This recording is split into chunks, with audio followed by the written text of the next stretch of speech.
Jadi kebetulan memang saya memang sudah konsen ya Pak selama mungkin lebih kurang 20 tahun lah berkecimpung di hewan besar. 20 tahun ya? 20 tahun. Saya tahu betul orang Sumatera Barat ini kan nggak bisa dipisahkan dari hewan besar seperti sapi gitu kan. Ya. Karena sudah menjadi falsafah ya Pak ya dalam hidup. Iya, lambang orang Minang aja. Orang Minang ya. Tanduk Ya, kerbau itu. iya, baik dalam lambang, kemudian keseharian mereka dalam makanan. Iya, gitu ya, kan, rendang. Pak. Ya, rendang. Assalamualaikum warahmatullahi wabarakatuh. Selamat bertemu kembali kita di Dangau Inspirasi Channel. Pagi ini kita sedang berada di Politeknik Pertanian Payakumbuh. Kita akan berbincang dengan narasumber yang sangat istimewa, Ibu Dr. Hewan Reni Nopi. Ya, Bu? Reni Novia, Pak ya. Ibu Dr. Hewan Reni Novia. Ya. Beliau sekarang sedang ambil S3, Bu, ya? Iya, sedang sekolah juga. Beliau ini sangat berpengalaman dengan ternak besar dan lama juga bekerja di Tapus dulu. Iya. Konsultan, Bu, ya? Iya, konsultan. Konsultan. Alhamdulillah beliau sekarang bertugas di staf pengajar di Politeknik Pertanian Negeri Payakumbuh. Iya, betul. Kita akan berbincang pagi ini dengan beliau tentang kesehatan ternak besar. Ya, kesehatan ternak besar. Baik, Bu, jadi kita pengen tahu betul ini. Apa yang harus dilakukan oleh seorang petani peternak? Iya. Petani biasa nih, petani peternak, agar ternaknya selalu sehat, berproduksi dengan bagus, Iya. tapi bisa dilakukan secara sederhana oleh petani. Jadi bukan orang-orang yang berternak besar, bukan begitu maksudnya. Hanya petani peternak. Jadi langkah-langkah apa yang wajib dilakukan. Kalau itu tidak dilakukan, dia tidak sukses. Nah, resep ini sebetulnya mau kita bongkar dengan ibu ini yang sangat berpengalaman mengurus ternak. Silakan, Bu, sambil memperkenalkan diri, Bu. Ya, Bu. Assalamualaikum warahmatullahi wabarakatuh. Senang sekali saya pagi ini ya Pak Ya. datang dengan Pak Joni juga. Saya cukup apresiasi lah dengan channel yang beliau buat ya tentang beberapa mau meneliti ya Pak, bukan meneliti sebenarnya, mau Ya, mengetahui ya, penyuluhan. memberikan penyuluhan tentang kesehatan pada hewan besar ya, Ya. atau kita maksud di sini adalah ternak ya Pak. Ya, ternak besar. Iya, ternak besar.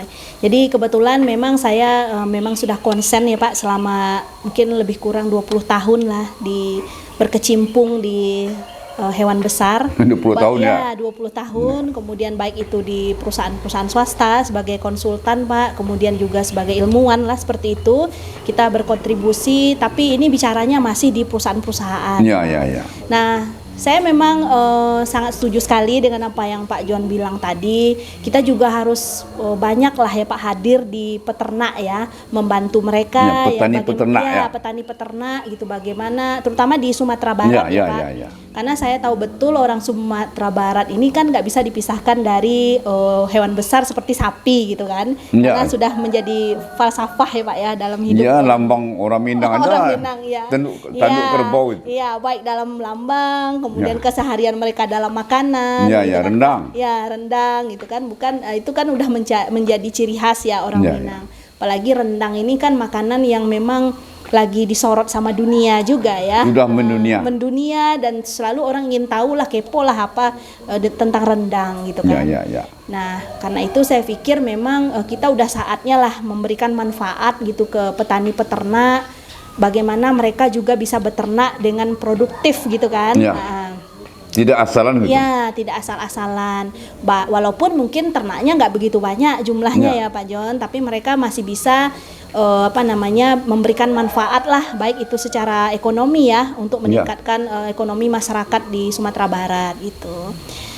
Nah, seperti itu sih Pak. Saya pikir yang tadi Pak John bilang kalau bicara tentang ternak itu memang nggak cukup sehari dua hari Kita sebenarnya. cerita tentang Ya. apa yang dilakukan oleh seorang peternak. Kalau saya pikir gini Pak John, kalau kita mau bicara apa sih yang penting banget ya, Nah, ya, sampai yang penting banget. Kalau tidak dilakukan, mereka tidak sukses. Nah, Ada sebenarnya 3 kunci, Pak. Jadi Ya. kalau kita bilang tuh seperti piramida ya. Piramida Ada 3 kunci. Ya, 3 kunci. Ya, ya. Bagaimana sebenarnya peternak ini bisa berhasil dalam beternak gitu kan. Ya. Karena kalau kita bicara tentang hewan ternak, bicaranya itu anak, Pak. Anak sapi. Kalau Oh. dia tidak sehat, berarti sapinya nggak bisa beranak. Kan artian begitu ya, Iya, Pak. iya, iya. Kalau dia tidak bisa beranak, berarti artinya rugi. Uang tak bertambah. Uangnya tidak bertambah kan Oke, seperti oke, itu oke, ya, oke, Pak. oke. Kita bicara itu beda kalau dengan hewan kesayangan Ya, itu nggak ya, ada ya. nggak ada Itu kepuasan. kepuasan. Nah kalau ini memang harus itu standarnya gitu. Ya, ya. Jadi kalau para peternak ingin beternak ya ujungnya harus ada melahirkan anak kan seperti ya, itu. ya. Jadi kalau istilah orang asing itu 1 calf 1 years ya, 1 tahun 1 ekor anak sapi. Nah seperti itu. Kalau Ya, enggak ya. berarti Anda rugi gitu kan. Berarti Anda tidak mencari uang tetapi mencari pekerjaan kan gitu ya, Pak. Mencari mainan. Mencari mainan untuk dilihat-lihat Ya. gitu kan. Nah, soalnya ada 3. Jadi 3 ini memang harus menjadi perhatian serius ya untuk peternak. Yang pertama adalah manajemen di bidang ternak itu sendiri, maksudnya dalam bidang kesehatan ternak. Ya. Yang kedua adalah manajemen di bidang kandang ternak. Karena ini juga akan berkaitan dengan kesehatan hewan. Ya, kesehatan kandang juga. Kandang. Nah, Ya. yang ketiga adalah pakan. Jadi makanan daripada hewan itu sendiri. Gitu. Jadi 3 hal inilah yang menjadi Jadi kalau penting. makanannya sudah oke, berarti kesehatannya oke itu Nah, kan? kesehatannya oke gitu, Pak. Kalau makanannya tercukupi, jadi kalau hewan ini kan kalau kita bicara tentang manajemen pakan ya, Pak. Ya. Makanan ini bisa hanya dipakai hanya untuk sekedar hewan itu hidup. Belum lagi cerita tentang kesehatan dan reproduksi tadi gitu, Pak.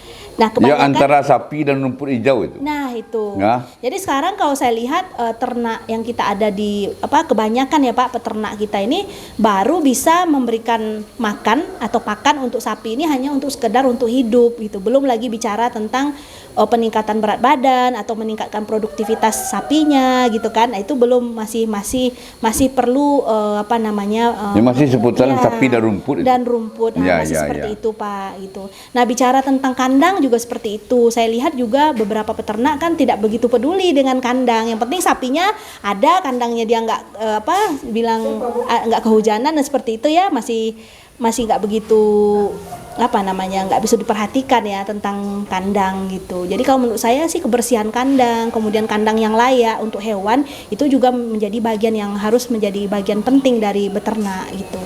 Kemudian dalam kesehatan ternak ini kita bicara bukan hanya mengobati penyakit pada hewan Pak, tetapi kita juga bicara tentang bagaimana mencegah penyakit pada hewan kan gitu. Karena ya mencegah itu kan jauh lebih baik daripada kita mengobati. Karena kalau udah mengobati ya bicara nanti cost lagi gitu kan, uang lagi gitu sih Pak. Jadi apa upaya supaya hewan tidak sakit atau ternak kita tidak sakit kan itu. Iya. Langkah-langkah preventif lah ya. Iya, preventif itu Pak. Jadi kalau menurut pendapat saya sih Pak secara pribadi bagaimana mencegah gitu ya penyakit pada hewan ya. Nah kita bicara dulu ya peternak harus awareness gitu Pak, harus betul-betul peduli dengan lingkungan gitu, dengan alam. Karena menurut kita kan alam tak kambang jadi guru ya Pak. Jadi masyarakat nih harus bisa memahami alam dulu. Ini pada bulan ini kita contohnya nih kita ada di musim hujan, mungkin ya di bulan ini kita ada di musim kemarau dan di musim hujan lain-lain. apa yang harus dilakukan oleh peternak kan itu maksud ibu dia. Iya. Ya. Nah itu kan ada tindakan-tindakan preventif ya Pak sebelum ternak ini menjadi sakit kan. Nah gitu. kira-kira apa itu Bu? Di ternak besar contohnya ini. nih Pak. Jadi kita bicara ya sering ini dari pengalaman lapangan juga sih Pak yang sering terjadi kalau di musim hujan biasanya sapinya ini kan seringnya blood ya atau kembung gitu ya atau flu gitu ya. Ada juga yang sama juga dengan orang ya. Iya sama Pak, hewan ini kan sama juga ya dengan manusia gitu kan. Ya kalau misalnya imunitasnya kurang, makannya kurang, datang pancaroba musim hujan, pasti hewannya akan cenderung sakit kan gitu. Nah kemudian diperhatikan. Jadi di musim hujan bagaimana kita membuat dia imunitasnya meningkat? Menjadi meningkat gitu kan Pak. Nah salah satu sih yang bisa kita manfaatkan ya kita bicara dari bahan-bahan herbal yang ada di alam. Oh tetap herbal juga ya? Iya, kalau kan saya ngerti Pak, bahwasanya peternak ini kan untuk mencapai medis ya Pak, maksudnya mendatangkan dokter hewan. Oh jauh. Apalagi nanti kandangnya ada di daerah perbukitan, jauh dari jangkauan puskeswan juga ya Pak. Untuk mengantisipasi itu sebelum datang mungkin petugas medis ya Pak. Ya. Nah sebaiknya peternak juga punya pengetahuan pencegahan itu gitu kan. Nah mungkin dalam kasus misalnya kembung tadi ya Pak, kembung. Di kembung ini kan kita perhatikan bagian perutnya membesar ya, seperti Ya. ada angin seperti itu kan. Kemudian hewannya mungkin sudah tumbang kan situ ya Pak, mungkin, atau juga kalau gejala-gejala yang ringan sih mungkin hewannya sudah tidak makan lagi, sudah tidak minum dan lain-lain. Sudah malas dia makan. Nah, ya itu. Itu berarti perutnya sudah mulai kembung sudah gitu. mulai kembung. Nah, seperti itu gejala-gejala yang sering dialami gitu. Nah, biasanya kalau sapi ini kembungnya terlalu lama itu sangat sulit untuk diatasi gitu Pak secara medis. Ya. Ya, jadi lebih baik kita mencegah gitu. Nah, para peternak bisa memanfaatkan bahan-bahan alam sebenarnya yang ada di alam gitu Pak, yang di sekitar kandang gitu kan. Mungkin bahan-bahan dapur deh yang sering ya, misalnya kunyit. Bukan yang ya. ada, harus ditanam itu. Ditanam. Ditanam di sekitar kandang. Ya. Kunyit. Bisa jahe. Jahe merah lah ya. Jahe merah itu kan saya pikir nggak terlalu mahal ya Pak ya. Bisa murah kita, bisa diminta tuh bisa bibitnya itu. diminta. Terus Jadi jahe merah gitu kan, atau jahe lah, nggak usah jahe merah pun Jadi nggak masalah. jahe-jahean. Jahe-jahean yang bisa memberikan hangat lah ya, nuansa hangat. Itu kemudian ditumbuk, direbus juga bisa sih. itu masukkan ke air minumnya. Ya, diberikan ke adam air minum. Ya air minumnya dikasih jahe lah gitu. Jahe ya, berikan jahe. Bisa juga kita berikan tadi kan kayak seperti bawang putih ya Pak ya. Ya, Jadi ya. sebenarnya bahan-bahan Itu alam- mencegah kembung tuh ya? Ya, mencegah kembung. Jadi tujuannya adalah kan kalau jahe itu kan punya minyak atsiri ya Pak, yang nuansanya kan jadi panas ya, memberikan efek panas dan bisa mengeluarkan gas ya di hewan. Dan imunitasnya naik juga itu. Nah, kemudian dia juga bisa meningkatkan imunitas ya, jadi merangsang antibodi ya dari hewan ternak kita untuk meningkat dan mencegah beberapa infeksi dari penyakit mungkin yang lain ya, baik itu virus maupun bakteri. Dan selain tadi jahe ini juga bisa mencegah akumulasi gas ya di dalam abdomen atau di dalam perut ya, seperti itu gitu. Oke, jadi kalau gitu peternak kita wajiblah menyiapkan jahe-jahean ya di jadi, sekitar kandang. Iya, maksudnya ya peternak kita mesti peduli ya Pak, bahasanya tidak hanya sekedar beternak itu tidak hanya sekedar memberi makan sapi gitu ya, memberi minum gitu ya, tetapi juga bisa menyiapkan antisipasi ya berupa bahan-bahan ini sekitar kandang ya. Dan juga bagus tuh Pak kalau kandangnya kan ada bersih ya, ada tanam-tanaman, mungkin agak berjarak sih dari kandang sedikit, tapi kita bisa antisipasi, kemudian kita punya bahannya, tidak perlu pergi kemana-mana kan kalau terjadi penyakit-penyakit yang seperti yang tadi kita jelaskan. Apalagi Bu yang harus disiapkan oleh petani kita itu supaya tidak rugi dalam peternak. Waktunya habis tapi tidak dapat apa-apa. Tidak dapat apa-apa ya Pak. Kemudian saya pikir gini Pak, satu bahan alam lagi yang bisa kita pakai juga seperti gula merah ya. Nah, gula merah itu juga bisa kita pakai untuk meningkatkan stamina ya pada hewan. Kapan dikasih itu? Nah, gula merah ini bisa kita beri Pak kalau misalnya kita lihat dalam cuaca yang pancaroba juga bisa kita berikan, atau mungkin dalam hewan yang setelah melahirkan Pak. Kasih energi. Iya, kita berikan energi itu, atau hewannya dalam keadaan sakit Pak. Sakit, tidak mau makan kan gitu ya. Kasih gula merah. Ya, kita berikan gula merah atau makannya Bukan sedikit. garam kalau Anda mau makan itu. Kalau garam kan kita berikan untuk merangsang dia bisa makan ya Pak. Itu ada garam ya, kita beri supaya ada rasa di lidahnya ya, rasa asin. Nah, kalau gula merah itu juga kita bisa manfaatkan sebagai alternatif sumber energi sebenarnya pada ternak gitu.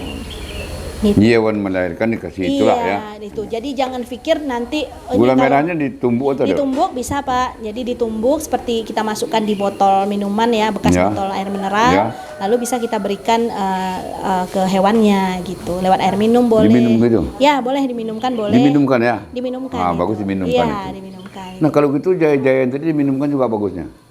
Iya Pak, bagusnya diminumkan. Diminumkan ya? Iya, diminumkan. Masukkan ke botol air mineral, minumkan. Lalu kita minumkan. Iya.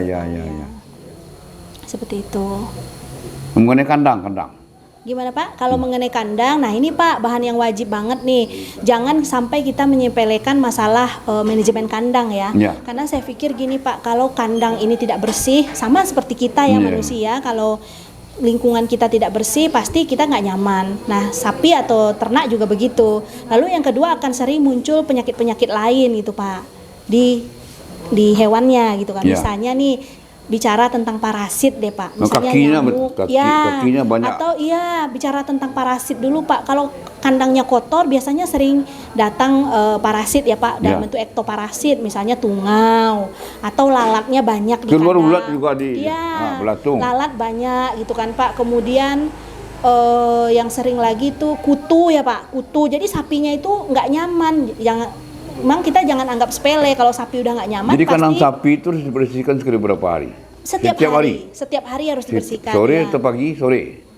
Kalau saya sih mikirnya Pak pagi dan sore, karena biasanya tumpukan feses ya Pak itu sudah banyak di kandang. Nah itu juga bisa menjadi sumber yang bisa memacu datangnya parasit. Jadi tai sapi diambil dulu. Ya, dibuang dulu. Diambil lah. Ya, dibuang. Kan bisa untuk pupuk itu. Ya, dijadikan pupuk nanti kalau sudah ditumpuk, kemudian baru disiram. Baru kita bersihkan. Nah sapi juga harus mandi loh Pak.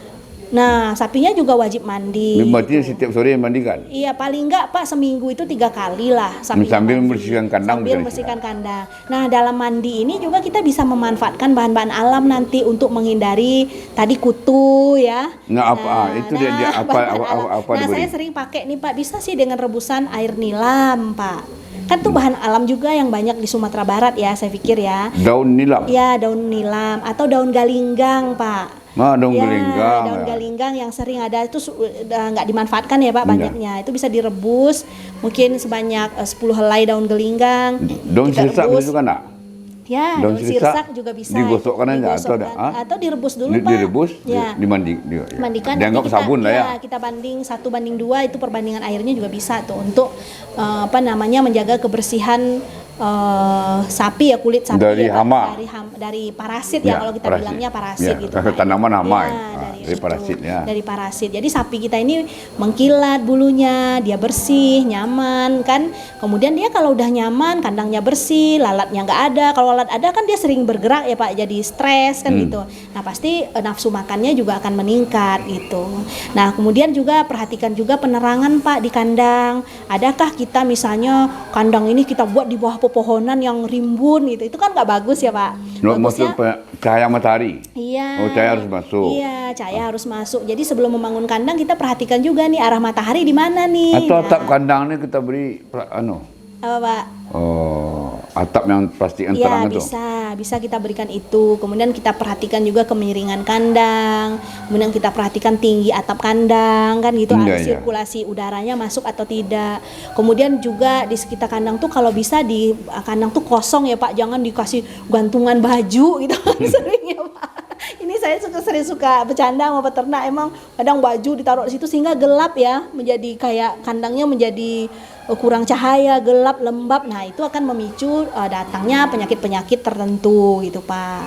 Nah itu kemudian nanti kalau hewan kita sampai luka di kandang gitu kan, kemudian bergesekan dengan kayu atau apa, kemudian luka, nah lalat akan jauh cepat datangnya ya, datang menyerbu ke luka. Kemudian nanti akan dari lalat itu akan muncullah belatung gitu ya, dari larva yang dihasilkan oleh lalat. Jadi sapi pun wajib juga kita mandikan 3 kali seminggu dah ya. Iya, 3 kali seminggu gitu Pak. Itu memang terhindar dari parasit, kita kasih gosok pakai gelinggang bisa, dengan daun-daun yang ada di alam yang bisa daun sirsak bisa gitu Pak. Kemudian perhatikan juga sebaiknya di sekitar kandang kita tidak menanam pohon-pohon yang terlalu tinggi ya Pak, yang bisa menutupi cahaya masuk ke dalam kandang gitu.